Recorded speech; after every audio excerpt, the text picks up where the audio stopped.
I was always fascinated by Dreamcatcher. As a fan of both anime and K-pop, Dreamcatcher is the perfect mix because of already incorporated rock into their own music. They went from a failed group to a new group and to becoming an internationally well-known girl group. They gained the respect of everyone who discovered them. A lot of other K-pop fandom and idols shared how much they were impressed with Dreamcatcher. Why is that so? Well, Dreamcatcher is a rare gem that we rarely see in the industry, at least not anymore. Dreamcatcher is one of those groups who decided to take the unconventional way, which is a very risky way because you're not guaranteed to gain enough fan and support to survive in the industry. Despite the low chances, Dreamcatcher did way more than just surviving. They had succeeded in their own way, not by having hundreds of millions of fans, but by proving that even they could make it somehow. If we look at their history, it is surprising that they haven't disbanded yet. Dreamcatcher is indeed a miracle in the K-pop industry because of how they managed to do the impossible.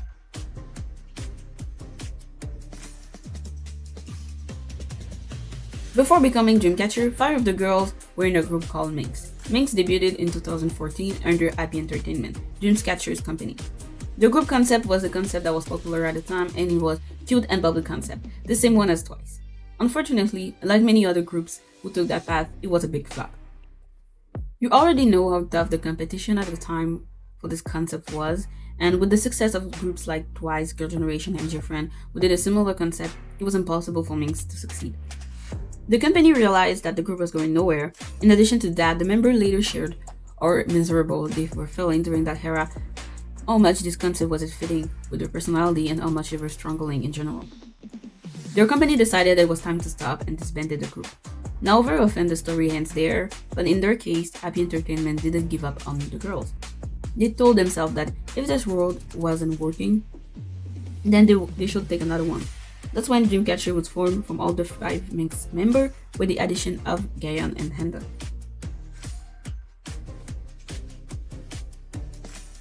Dreamcatcher debuted in 2017 with the song Chase Me, changing their concept from a cute, bubbly, and poppy to a hard rock and dark concept.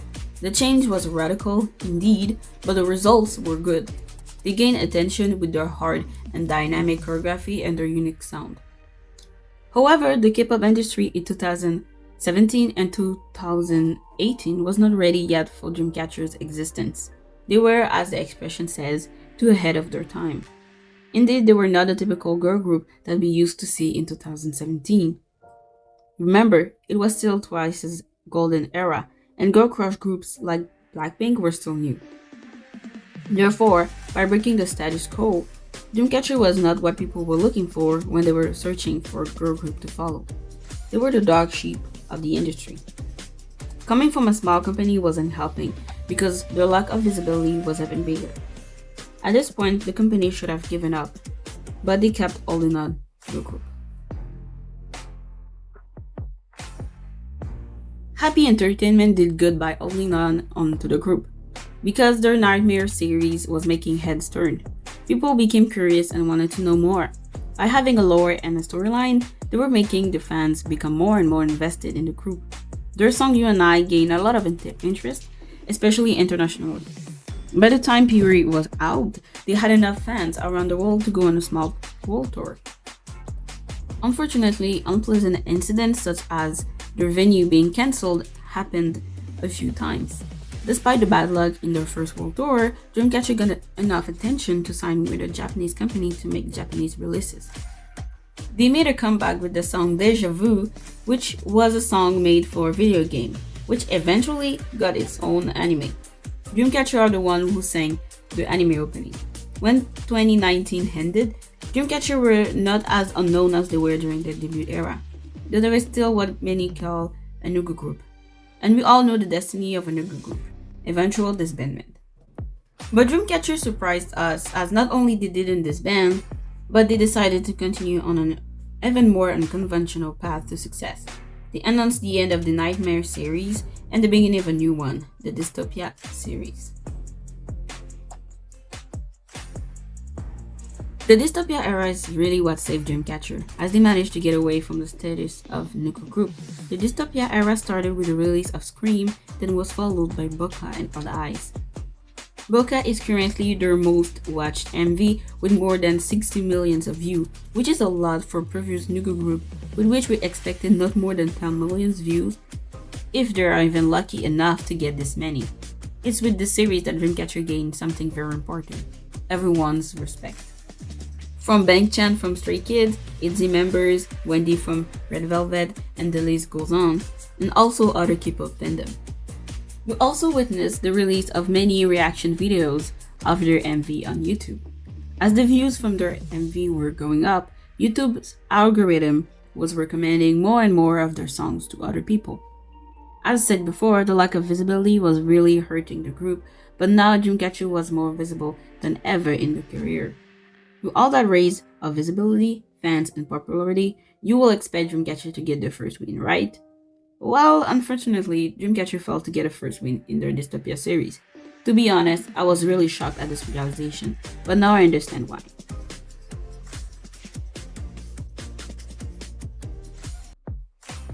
"2020 was the most successful year for Dreamcatcher, as Cream and Boca were gaining more and more attention. Odd Eyes managed to do less than Boca in my opinion, but it was still a well-loved comeback and it got them even more respect from others. Odd Eye marked the end of the Dystopia era, and by the time their special summer comeback because it was released, Dreamcatcher's fandom had grown so much since their Nightmare series. Their sales went above 100,000 copies for Scream and never stopped increasing. So pretty much everyone was convinced that because will be the song giving Dreamcatcher their first win. It was only a matter of time. After all, some Nugu group did manage to get a win in low-profile K-pop shows like The Show and Idol Champion. Dreamcatcher wasn't a Nugu group anymore, so they will surely get a win, right? Well, they didn't, and it was a huge disappointment among the fandom. The fan could not understand what went wrong and why they could not get at least one win. The thing is, Dreamcatcher's competition at the time were bigger groups from the big three, and that was not the first time it happened.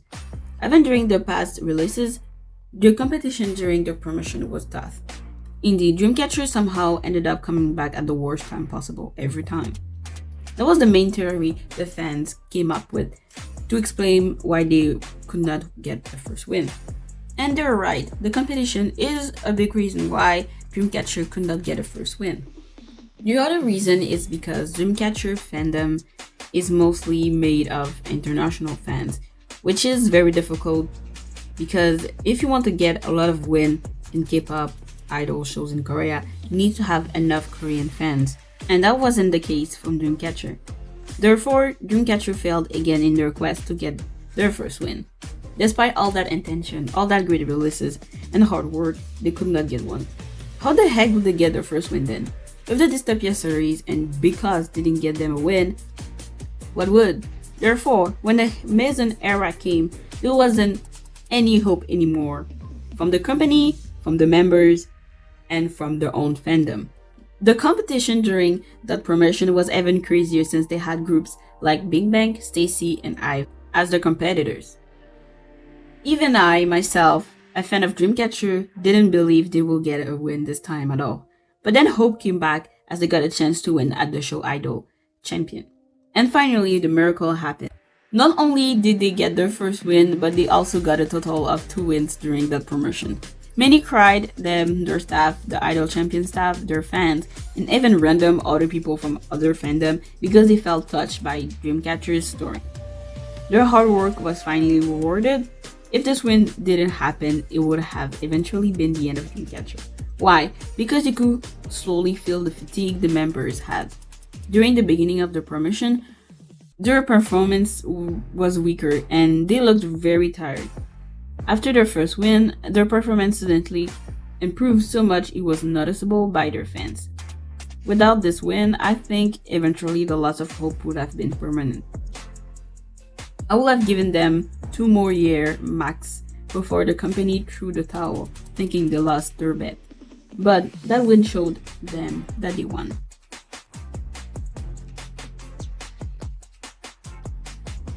Succeeding is not necessarily about selling 1 million albums.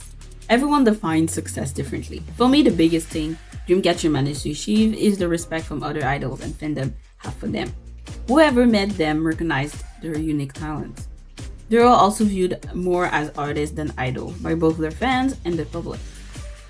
Indeed, they succeeded to get acknowledged as artists, as many idols groups don't have the respect they managed to get from the public. Because a lot of people don't consider idols as artists. I'll explain myself later the difference between an artist and an idol. I'll make a video about that soon. But yeah, Dreamcatcher managed to be recognized as artists. Primavera, a music festival in Spain, invited them to perform. They were the first K-pop group to ever perform in that festival. Yes, it is no Coachella, but it's still a big festival who only invites artists. They even sent them a private jet when their flight was cancelled, as they really wanted them to be there. Dreamcatcher also received an award last year, and they were also invited to perform at a few events and other festivals. Another group with a similar history would have disbanded years ago, especially these days, as companies don't want to wait anymore. If the group doesn't become instantly popular, they will immediately give up instead of nurturing the group and giving them the time to shine, which is what Dreamcatcher's company did. They also managed their income well, as they invested what they want into their next comeback. A lot of companies don't manage the income well, Blackberry with Luna, but you get the point.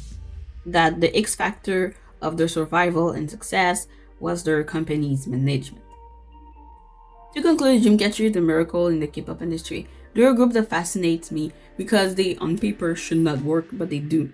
Their company won their bet as they took an unconventional way to success. And well, for me, Dreamcatcher managed to succeed in their own way. They managed to prove that you don't necessarily need to follow the conventional way to succeed in K-pop.